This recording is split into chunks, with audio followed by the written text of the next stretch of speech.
Good afternoon everyone. आज की class में ये केमिस्ट्री में हम लोग कवर करेंगे एथिल अल्कोहल के बारे में डिटेल से। तो सबसे पहले यही क्वेश्चन बनता है कि ये जो एथिल अल्कोहल है ना, चूँकि रसायन विज्ञान है तो पहला क्वेश्चन बनता है इसका रासायनिक सूत्र क्या होगा। इसका जो है रासायनिक सूत्र क्या होगा, तो देखो भैया कहीं इस तरह से ethyl methyl propyl hexyl pentyl जो भी इल वाला हो, है ना, तो कहीं भी अगर इल वाला दिखे ना, तुरंत आप दिमाग में रिकॉल करना एक ग्रुप जिसे आप लोगों ने पढ़ा था एल्किल ग्रुप, पढ़ा था कि नहीं, एल्किल ग्रुप। और एल्किल ग्रुप को एक्चुअली आर से डिनोट करते हैं और जिसका जो सामान्य सूत्र होता है CnH2n+1 होता है। ये होता है, ये सबको पता है ना। ये आप लोग साइड में ऐसे लिख लीजिए, पहले ये साइड में लिख लीजिए कि एल्किल ग्रुप जिसको आर से डिनोट करते हैं और इसका जो सामान्य सूत्र होता है CnH2n+1 होता है।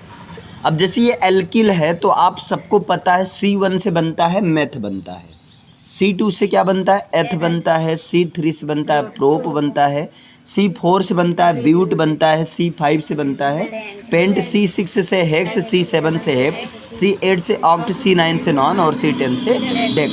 अब यहाँ पर एथिल है, C2 वाला है तो एथिल का क्या बनेगा आप बताओ। C2 रखेंगे तो यहाँ CN के जगह क्या हो जाएगा, C2 हो जाएगा। और यहाँ N की जगह जब 2 रखेंगे तो 2 2 जा 4 1 5, मतलब 2 दूना 4 1 5, तो यहाँ C2H5 हो गया, एथिल हो गया, है ना भैया। और अल्कोहल का जो होता है OH होता है, बस ये इसका सामान्य सूत्र हो गया। बोलो कितना आसान हो गया कि नहीं। एथिल अल्कोहल का अगर मैं पूछ लूँ इसका अण सूत्र क्या होगा, पहला पॉइंट यही बनता है, इसका अण सूत्र मोलिक्यूलर फार्मूला क्या होगा, तो C2H5OH होगा। इसे लिख लीजिए, ये पहला पॉइंट हो गया आपका। अण सूत्र इसका जो होता है वो होता है C2H5OH होता है। अच्छा, दूसरा यहाँ पर अणुभार निकाला जाता है। दूसरा क्या निकाला जाता है, मोलिक्यूलर वेट, अणुभार। अब देखो अणुभार कैसे निकालते हैं बच्चा। अणुभार में क्या होता है, जो भी तत्व हैं उन तत्वों के परमाणु भार को ऐड कर दो। यहाँ देखो कार्बन कितनी बार है, 2 बार है, मतलब 2 गुणे, और कार्बन का परमाणु भार होता है 12। ये सबको 30 तक मैंने याद भी करवाया था। कार्बन का परमाणु भार क्या होता है 12, 2 गुणे 12 हो गया। प्लस यहाँ 5H है तो यहाँ 5 और मल्टीप्लाई, और H का जो परमाणु भार होता है वो होता है 1 होता है, तो 5 × 1, और प्लस यहाँ ऑक्सीजन का जो परमाणु भार होता है 8 पर होता है, याद है 8 ऑक्सीजन 16, तो ऑक्सीजन का होता है 16 और हाइड्रोजन का फिर से होता है 1 होता है। अब यहाँ पर इनको जब सॉल्व करोगे तो 12 दूना 24 हो जाएगा, और प्लस 5 के 5 हो जाएगा, और प्लस यहाँ 16 1 17 हो जाएगा, है ना। अब यहाँ सबको जोड़ो, 24 और 5 ये हो जाएगा 29, 29 और 17 जब जोड़ेंगे 9 7 16 के 6 हो जाएगा, और 2 1 3 और हासिल 1 4 यानी कि 46, तो इसका अणुभार आएगा 46। तो अगर कोई भी चीज़ का अणुभार आपसे पूछे, अगर आपको अणुसूत्र सही से पता है, अगर आपने अणुसूत्र सही लिखा तो अणुभार भी आ जाएगा, लेकिन आपको परमाणु भार 1 से लेकर 30 तक जो था मैंने बताया था ना, एक जो है उसका परमाणु क्रमांक, उसका तत्व, है ना, तत्व का प्रतीक, तत्व का नाम और परमाणु संख्या या परमाणु भार पता होना चाहिए। ये चीज़ मैंने आपको बताया था, इसे लिखिए। अब देखिए जैसे आपने देखा एथिल अल्कोहल, इसका अणु सूत्र होता है C2H5OH, अणुभार होता है 46 होता है। कैसे निकला, परमाणु भार की हेल्प से। अब इसके बाद में इसका आता है संरचनात्मक सूत्र होता है, स्ट्रक्चरल फॉर्मूला। संरचनात्मक मतलब उसको संरचना के माध्यम से दिखाओ। तो देखो यहाँ कार्बन कितनी बार है भैया, 2 बार है, तो 1 2। अच्छा, कार्बन की बैलेंसी कितनी होती है, संयोजकता 4 होती है, तो 1 2 3 4 हो गया, इसका पूरा हो गया। इधर 1 2 3 4 इसका पूरा हो गया, है ना। H H H H H और इधर OH है ना, OH यहाँ लगा दो, OH क्या करो यहाँ लगा दो OH, ये हो गया। या चाहे इसको साथ में चिपका दो या इसको अलग कर दो, है ना, समझे। देखो यहाँ कार्बन 2 बार था, 2 बार हुआ, H 5 बार था, तो 3 2 5 OH। अब इसको आप अलग भी कर सकते हो, ठीक है, चाहे यहाँ OH ऐसे लिखो या इसको ऐसे बना दो, इस तरह से ये फटाक से कार्बन की बैलेंसिंग करो, यहाँ H H H H H और यहाँ O, यहाँ पर H ऐसे कर दो, ये भी सही है। या करके इसको लिख सकते हो, या सब करके ऐसे लिखते रहो, या करके आप लिख सकते हो CH3 इधर का हो गया, ठीक है। फिर यहाँ CH2 और इधर OH को साथ में लिख दो, OH को क्या करो साथ में लिख दो, OH साथ में लिख दो, या ये डैश हटा दो, कोई दिक्कत नहीं, या करके आप लिख दो CH3 CH2OH। ये सब एथिल अल्कोहल का सूत्र है, क्लियर है ना। ये पूरा मतलब साधारण सूत्र है एक तरह से, ये संरचनात्मक सूत्र है। भैया समझ में आया, इसे बनाओ फटाक से सब लोग। तो 3 चीज़ आपने कवर किया इसका। इसके बाद में क्या होता है, इसके बारे में आपको थोड़ा बहुत लिखना होगा। जैसे इसके बारे में थोड़ा बहुत लिखने का मतलब लिखेगा, मैं भी लिख रहा हूँ, आप लोग साथ में लिखते चलिएगा। एथिल अल्कोहल को एथिल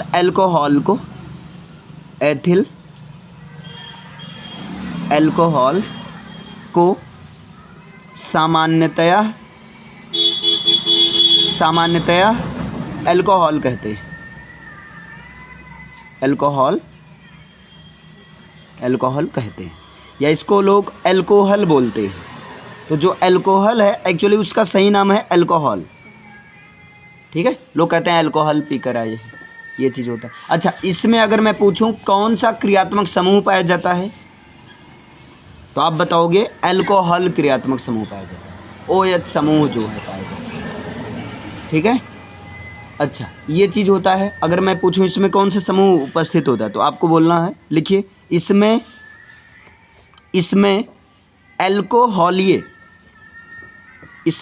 अल्कोहलीय समूह, इसका मतलब होता है ये OH अल्कोहलीय समूह, ब्रैकेट में लिखिए। चलिए यहाँ पर ध्यान दीजिए। एथिल अल्कोहल को सामान्यतः अल्कोहल या अल्कोहल कहते हैं। जो लोग कहते हैं अल्कोहल, तो वो उसका मतलब होता है एथिल अल्कोहल। अच्छा, इसमें अल्कोहलीय समूह OH समूह उपस्थित रहता है। अगर पूछा जाए कौन सा समूह उपस्थित रहता है, तो OH समूह एथिल अल्कोहल में। ये प्रकृति में सुगंधित तेलों और फलों में एस्टर के रूप में उपस्थित रहता है। यानी कि फलों से, जैसे आप लोग देखे होंगे, फलों से शराब बनाई जाती है ना। और इसे प्रायः स्टार्च युक्त अनाजों से बनाया जाता है ना। स्टार्च युक्त अनाजों से बनाया जाता है। जैसे आप लोग देखे होंगे महुआ को खाया भी जाता है, तो महुआ से ज़्यादा ही बनाया जाता है। अच्छा, इसलिए इसको अन्न अल्कोहल भी कहते हैं, ठीक। चूँकि ये शराब का मुख्य अवयव है, इसलिए इसे जो स्पिरिट ऑफ वाइन भी कहते हैं। पौधों में भोजन किस रूप में उपस्थित रहता है, स्टार्च के रूप में रहता है ना। तो पौधों के भोजन से ही तो भाई शराब या वाइन बनाया जाता है, क्लियर है। तो ये स्पिरिट ऑफ वाइन, यानी कि वाइन शराब का मुख्य एक तरह से एलिमेंट्स है, अल्कोहल, क्लियर। आप लोग देखे होंगे कई सारी दवाएं आती हैं, उसमें अल्कोहल की मात्रा होती है ना। जैसे सैनिटाइजर, वहाँ लिखा रहता है 80% अल्कोहल, ऐसे आप लोग देखे होंगे 50% अल्कोहल। डिपेंड करता है महंगा वाला है सस्ता वाला, जैसा रहता है उसी अनुसार अल्कोहल रहता है, क्लियर है। अब जैसे देखिए एथिल अल्कोहल बनाया कैसे जाता है, यानी कि प्रिपरेशन कैसे होता है, फॉर्मेशन कैसे होता है, निर्माण कैसे होता है ना। तो एथिल अल्कोहल बनाने के लिए ना पहले क्या होता है, सीरा। आप लोग सीरा जानते होंगे, जब गन्ना वगैरह पेरा जाता है तो वहाँ पर सीरा निकलता है ना, सीरा। अब सीरा को कहते हैं मैलेसीज। जो सीरा होता है, सीरे का करवाया जाता किण्वन।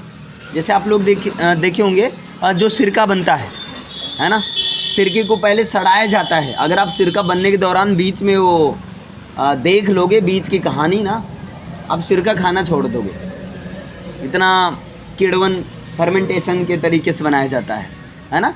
तो ये कैसे बनता है, अगर ये पूछा जाए तो ये बनता है सीरा के किण्वन से, सीरा के किण्वन से बनाया जाता है, बस सिंपल सा।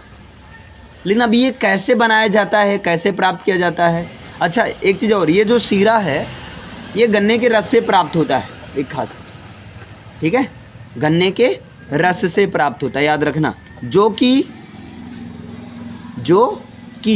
गन्ने के रस से प्राप्त होता है, गन्ने के रस से प्राप्त होता है। गन्ने के रस में शर्करा होती है ना, गन्ने के रस से प्राप्त होता है। अच्छा इतना क्लियर हुआ? एक तो ये हुआ भैया। चलो अब ये कैसे होता क्या है, जैसे जिस भी फल से या गन्ने के रस से या किसी फ्रूट से, चाहे वो महुआ हो, अंगूर हो, है ना, जिस भी चीज़ से ये शराब बनाई जाती है उसमें भाई शर्करा पाया जाएगा।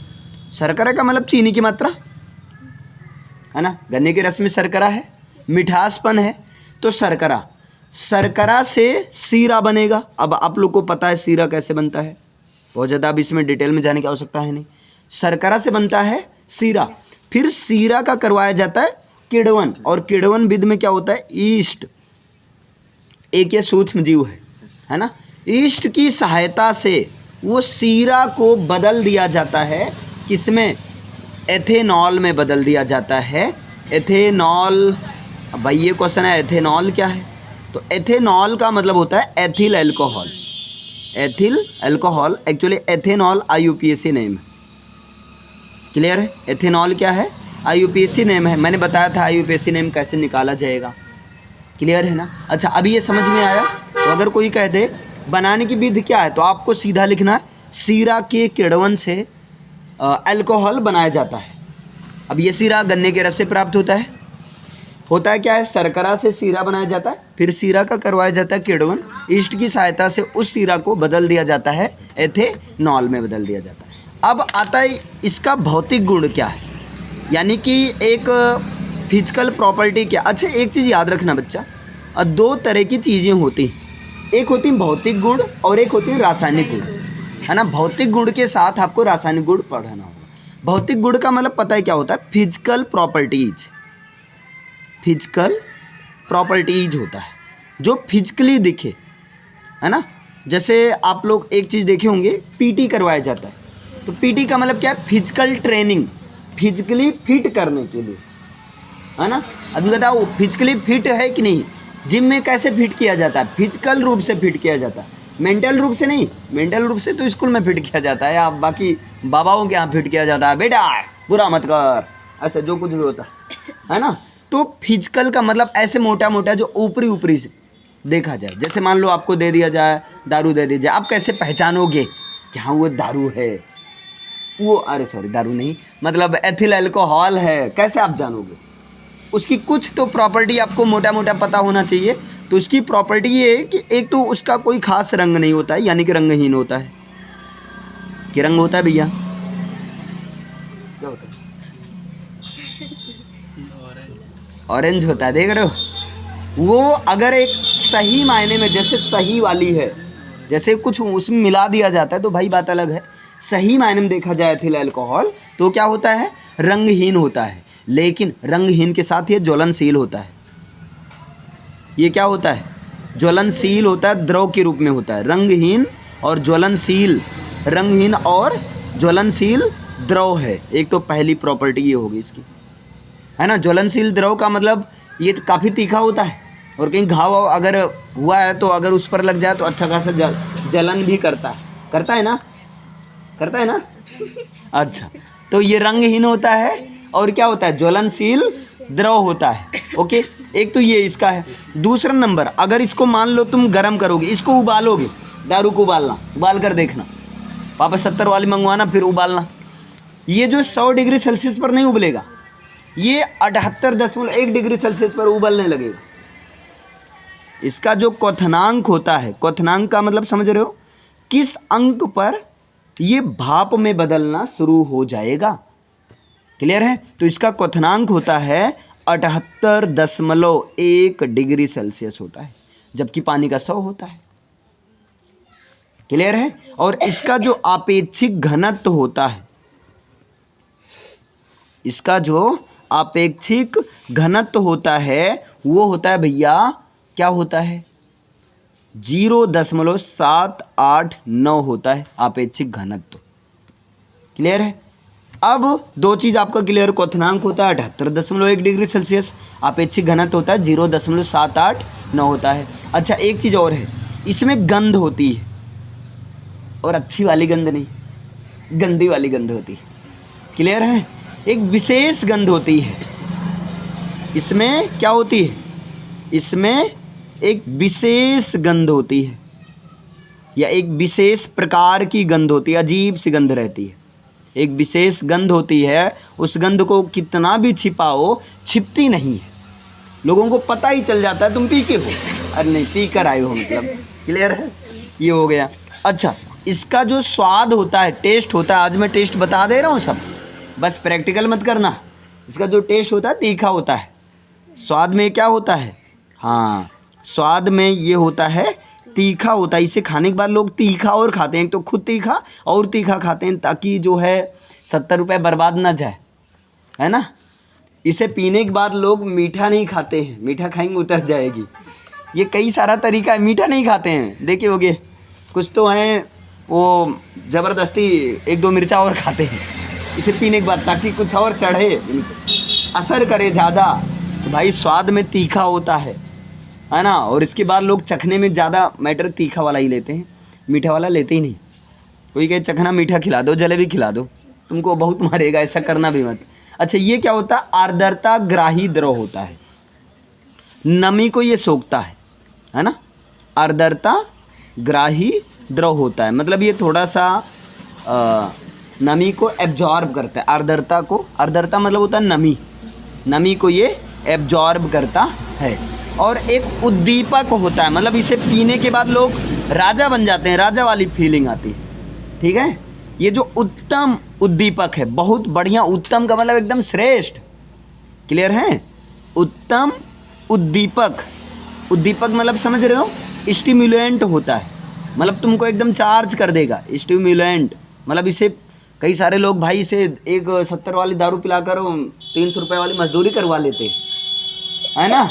ये इतना ज़्यादा उद्दीपक होता है। अच्छा लेकिन ये उदासीन होता है। ये क्या होता है? उदासीन होता है। ठीक है, उदासीन होता है। अच्छा ये है इसका फिजिकल प्रॉपर्टी है, मतलब एक फिजिकल मतलब मोटा मोटा देख कर टेस्ट करके आप चेक कर सकते हो। क्लियर है। कोई कह रहा है दारू है, आप थोड़ा सा पी कर देखिए, वह दारू नहीं है ना। ये समझे।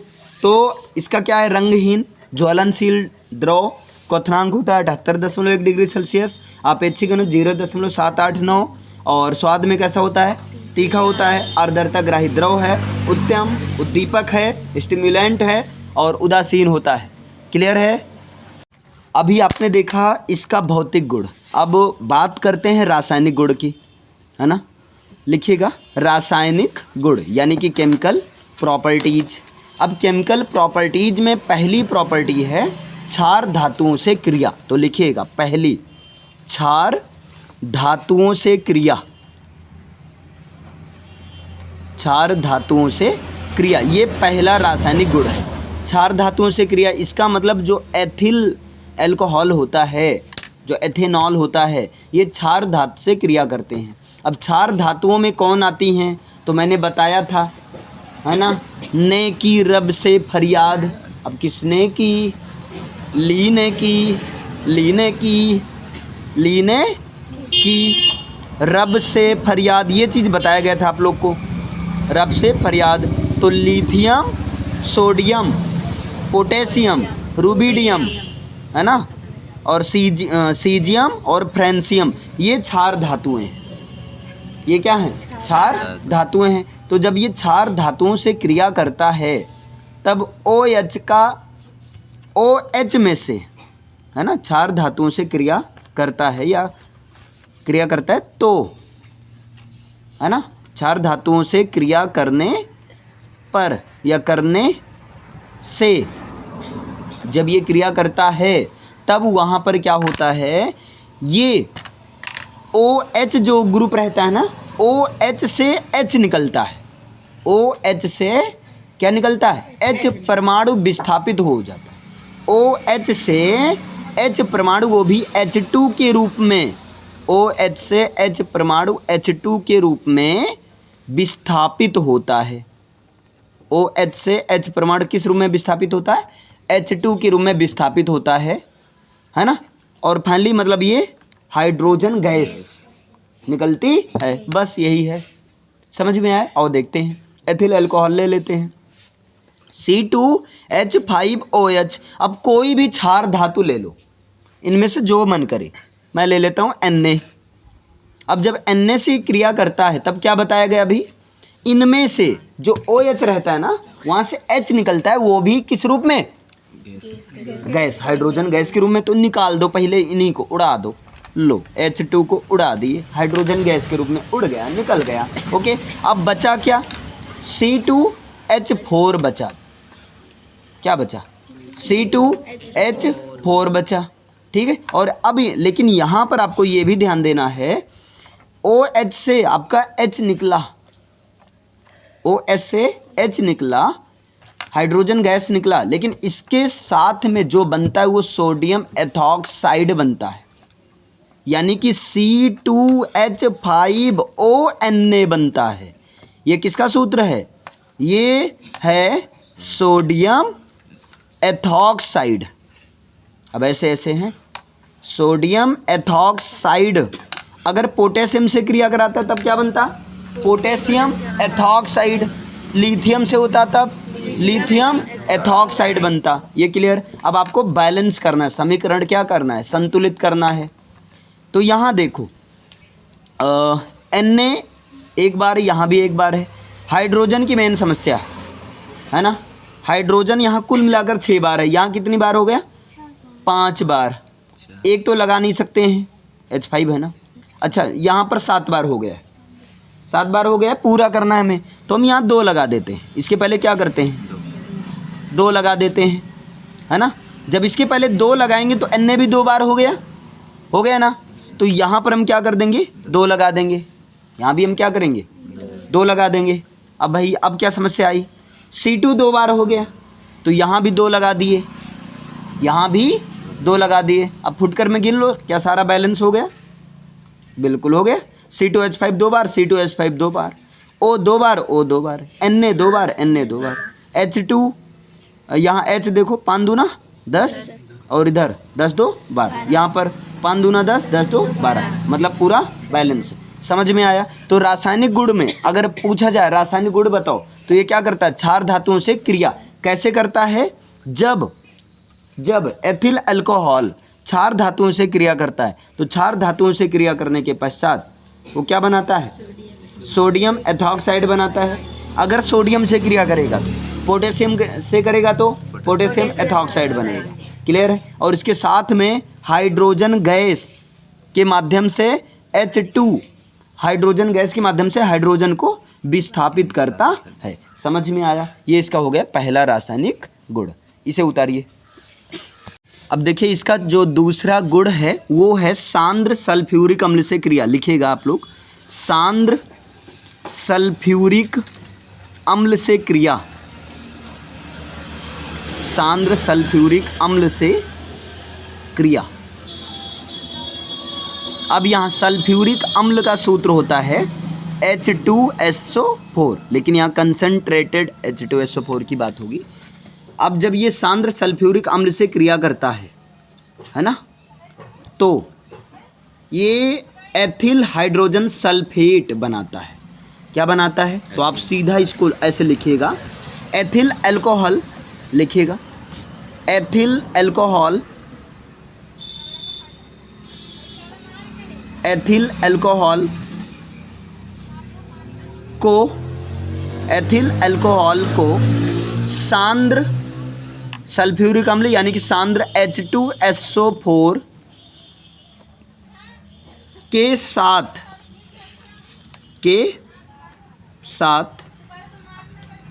100 डिग्री सेल्सियस तथा 140 डिग्री सेल्सियस पर गर्म करने पर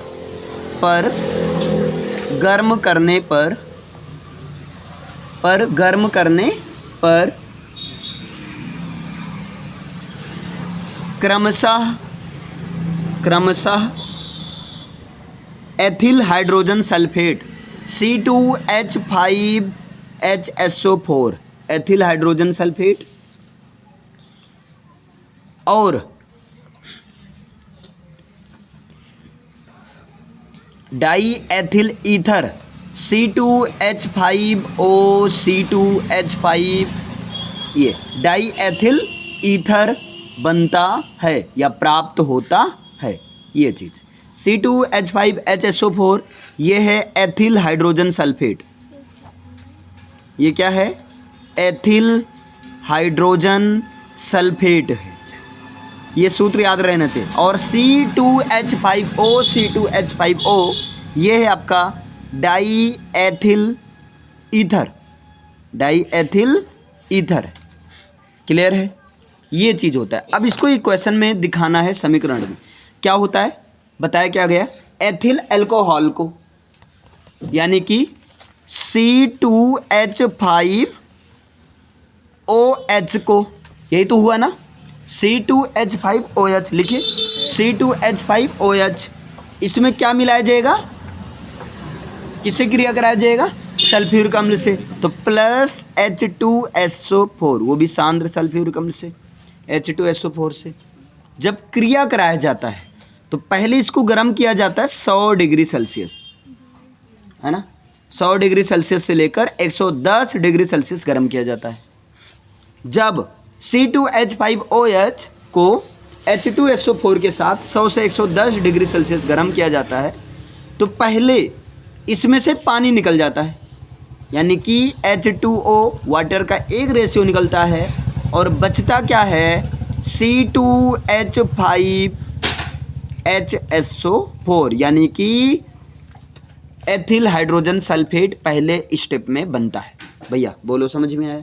पहले स्टेप में क्या बनता है? एथिल हाइड्रोजन सल्फेट बनता है। अब फिर क्या किया जाता है? इनको उठा लिया जाता है, फिर गर्म किया जाता है इसको, है ना। ये 2 स्टेप में होता है। फिर क्या करते हैं? एथिल हाइड्रोजन सल्फेट यानी कि C2H5HSO4 एथिल हाइड्रोजन सल्फेट को, है ना, एथिल हाइड्रोजन सल्फेट को अब फिर से क्या किया जाता है? गर्म किया जाता है। एथिल हाइड्रोजन सल्फेट को फिर से गर्म किया जाता है और वो भी किसके साथ? एथिल अल्कोहल के साथ। मतलब समझे? पहले एथिल अल्कोहल के साथ H2SO4 मिलाकर गर्म किया गया, तब बन गया दोनों से मिलकर एथिल हाइड्रोजन सल्फेट बन गया, जल निकल गया। भैया क्लियर है ना? फिर एथिल हाइड्रोजन सल्फेट को फिर से गर्म किया गया एथिल अल्कोहल से।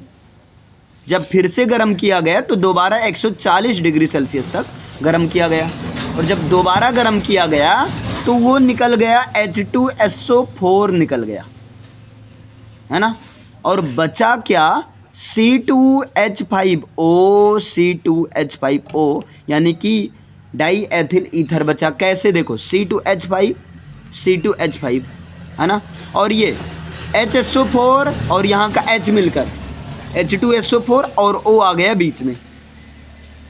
मतलब समझ में आया? दूसरे स्टेप में H2SO4 निकल गया और बचा क्या दूसरे स्टेप में? ये बचा आपका डाई एथिल ईथर बचा। ओके, इसे लिखिए।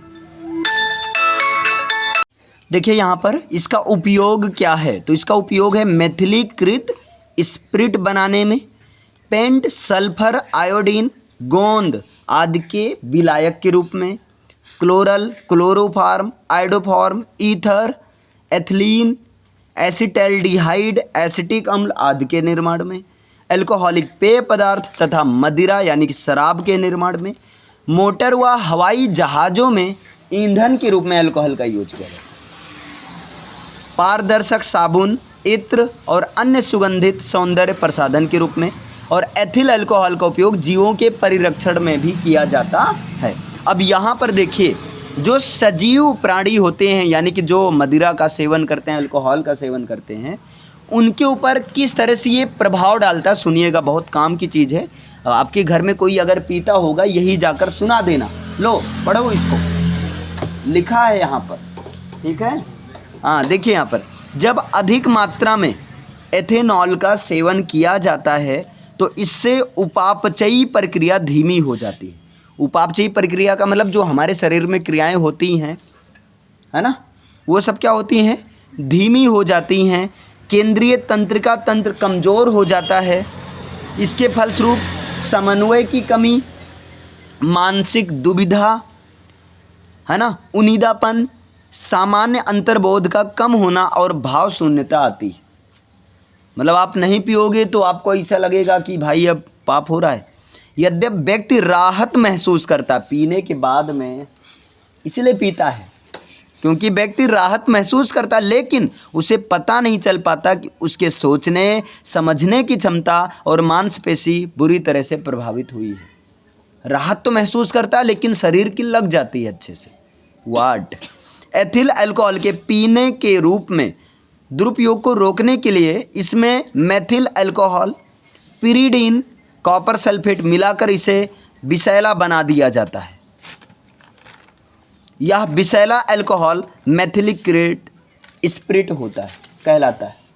तो हम लोग या जो लोग पीते हैं या जो बिकता है वो एक्चुअल में अल्कोहल नहीं बिकता है, वो मेथिलीकृत स्पिरिट बिकता है। यह प्रक्रम अल्कोहल पर विकृतीकरण कहलाता है। मेथिलीकृत स्पिरिट का प्रयोग विलायक के रूप में किया जाता है, पैक बनाकर, समझ रहे हैं, तो इस तरीके से किया जाता है।